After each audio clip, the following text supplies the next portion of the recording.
Welcome, everyone, to the Loud Sound Epicenter podcast. I'll be reviewing the HBO documentary Woodstock 99 Peace, Love, and Rage, directed by Garrett Price. And since this is a music channel, this review will be focusing on what I talk about on my website and this channel. So, this review will mainly be about the rising genres that emerged in the 90s and the state of pop culture at the time. And of course, if you want the full story of Woodstock 99, there are many other people that can talk about the full story and can explain it better than me. And I'll start with something that was introduced within the first 20 minutes of the documentary, and that is the rise of the grunge genre and how the Seattle bands really ran their course very quickly. And despite their commercial success, it was not a successful movement because the post grunge bands and alternative rock lasted a lot longer, and the Seattle bands could not sustain their level of mainstream success after 1994 and never reached the peak of 1992. So that was really only a fraction of the decade, and the documentary is very honest about that. Maureen Calhoun from Spin Magazine is very prominent in the documentary, and she talks about how even if you liked the political causes that the grunge bands would support, it didn't help their movement. So that kind of speaks to what does that say about grunge as a movement, with their anti-corporate and progressivism being a strong trait of those.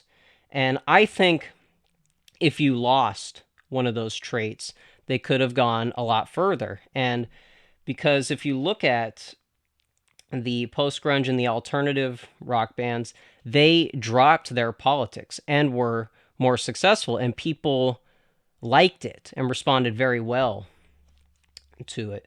So that was something you don't normally hear about grunge. It's definitely worth keeping in mind, and I didn't even realize that aspect of grunge before watching this documentary, and it changed the way I think about the genre for sure.